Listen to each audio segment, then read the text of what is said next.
अस्सलाम वालेकुम। मैं हूं फ़रत अब्बास शाह। आप देख रहे हैं लाहौर टीवी।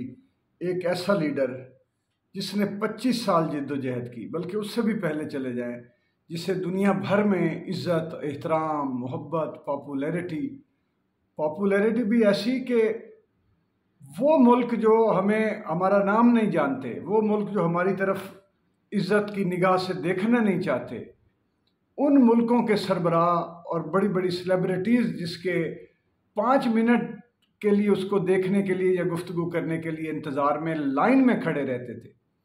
दुनिया के हर बड़े आदमी की ख्वाहिश थी कि इस आदमी के साथ शेक हैंड हो जाए, तस्वीर बन जाए, ऑटोग्राफ ले लें, थोड़ी सी बात हो जाए, मुलाकात हो जाए। डिनर और चाय पे बैठना तो अलग था।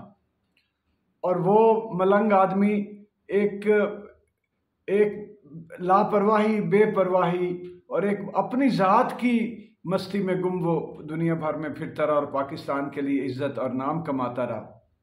उस वक्त जब क्रिकेट सारी दुनिया में कमर्शियल हुई और जुए का मरकज़ बन गई और आज तक है, वो किसी ऐसी आलूदगी में लिथड़ा नहीं है जिसने अपने मुल्क को कभी बेचा नहीं है, जिसने कभी अपनी मुल्क की इज़्ज़त और मुल्क के वक़ार को फरामोश नहीं किया एक लम्हे के लिए।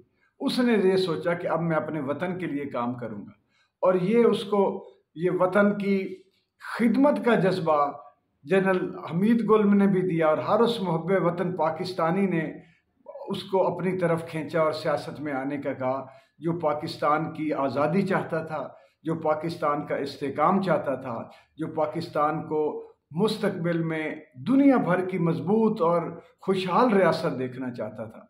और वो आ गया सियासत में, और 25 साल 26 साल उसने बेलाग और नडर होके और बग़ैर किसी अनफेयर मीन्स को यूज़ किए उसने अपने जिद्दोजहद की सियासी।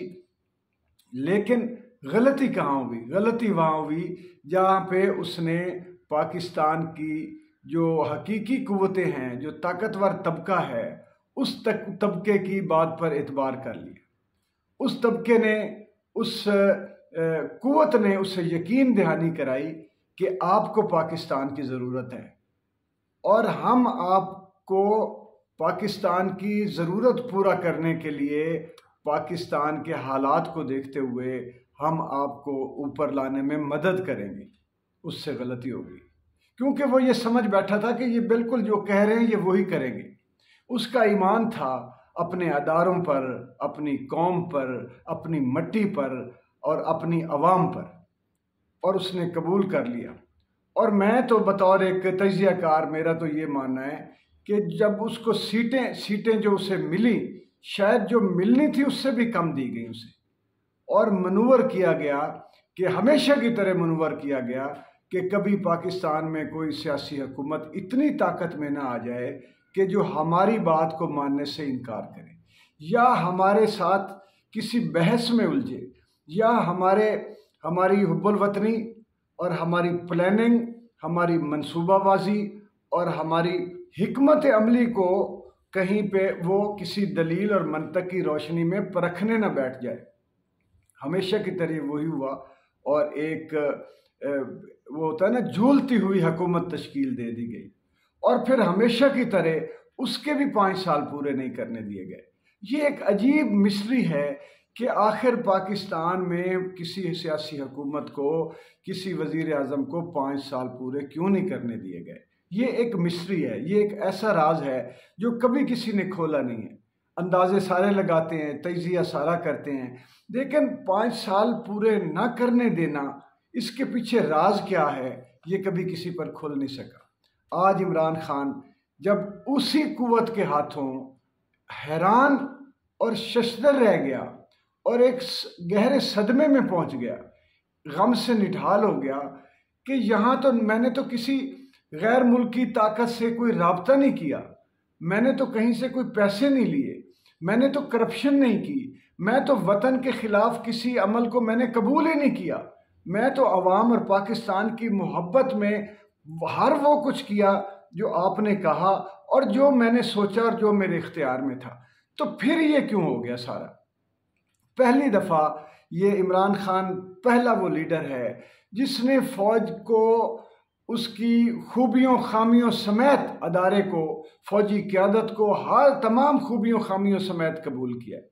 इमरान खान वो पहला लीडर है जिसने पूरी अवाम को इस बात पे कन्विंस किया कि फ़ौज हमारे मुल्क की हिफाजत का आखिरी ज़रिया ही नहीं है, बल्कि इसकी सियासी अमल दखल, इसका सियासी अमल दखल जो है, सियासी मदाखलत भी, वो भी ओपन है, उसको छुपाया नहीं क्योंकि वो मुनाफिक नहीं है।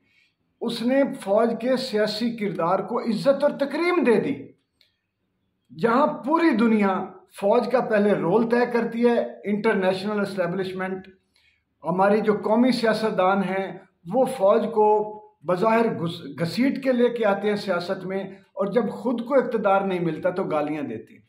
पाकिस्तान के अंदर फ़ौज के ऊपर जितने इल्ज़ामात लगाए जाते हैं, NGOs के ज़रिए जितनी कैंपेन्स चलाई जाती हैं, भारत, इसराइल और अमेरिका के गुमाश्तों के ज़रिए फ़ौज को जितना मतऊन ठहराया जाता है, जितने इल्ज़ाम लगाए जाते हैं, इमरान खान ने उन सब का मुकाबला किया।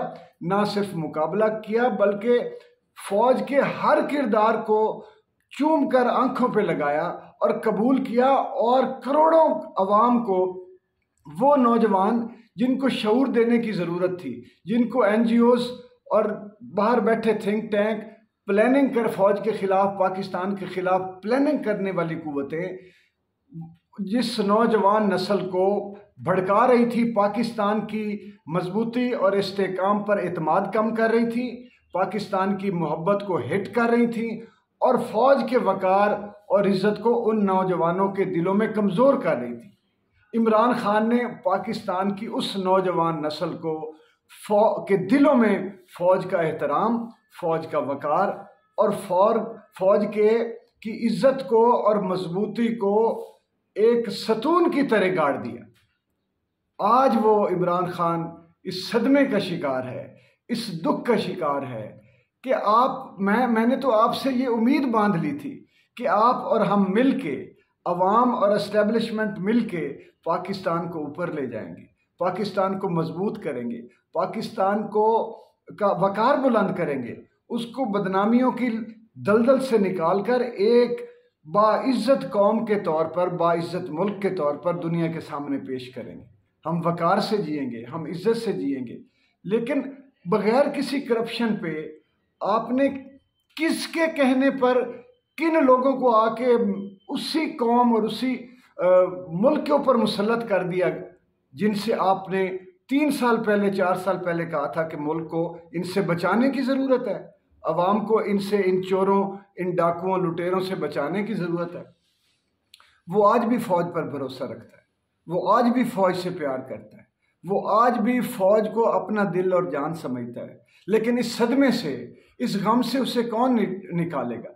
अगर इमरान खान की जगह कोई और होता तो जिस तरह उसका रिजीम चेंज किया गया है, वो बाहर आके सबसे पहले उसी को निशाना बनाता जिसका इसमें किरदार था। जिस तरह उसने अमेरिका को बनाया है और पूरी दुनिया में अमेरिका को बदनाम करके रख दिया है, जलील और रुसवा करके रख दिया है, अगर वो अपनी तोपों के निशाने और तोपों का रुख जो है वो अपनी एस्टेब्लिशमेंट की तरफ मोड़ लेता, तो आज पाकिस्तान की आवाम के दिलों में वो नफरत होती जो भुट्टो के कत्ल के बाद भी पैदा नहीं हुई थी, जो बेनज़ीर के कत्ल के बाद भी पैदा नहीं हुई थी। भुट्टो को शहीद किया गया एक फौजी डिक्टेटर ने किया, बेनज़ीर शहीद की गई एक फौजी डिक्टेटर मुसल्लत था। फातिमा जना साहिबा को गली गली जलील और रुसवा किया गया, तो कौन था करने वाला? कौम के हाफ़ज़े में अभी चीज़ें ये मौजूद थीं।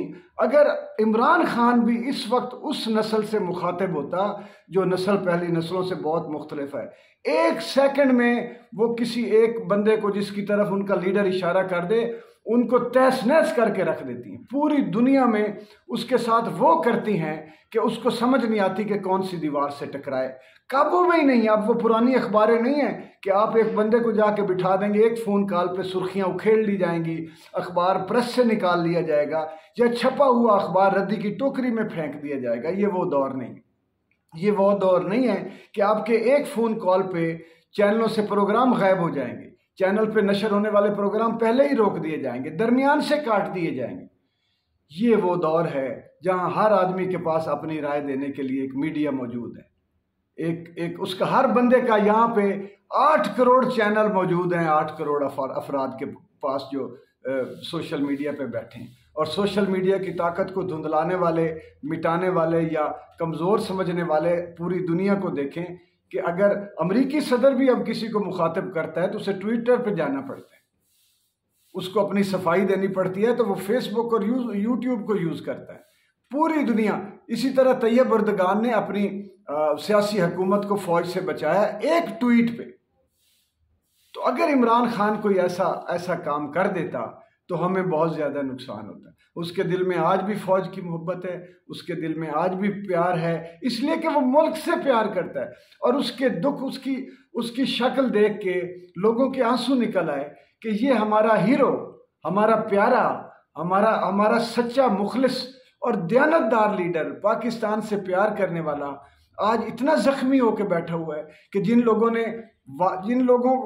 का हल्फ, जिन लोगों के वादे, जिन लोगों के अहदो पैमान अपने वतन के साथ हैं, आज किसके कहने पर किन लोगों को लेके आ गए हैं। और मेरा जुर्म क्या था? मैंने क्या करप्शन की?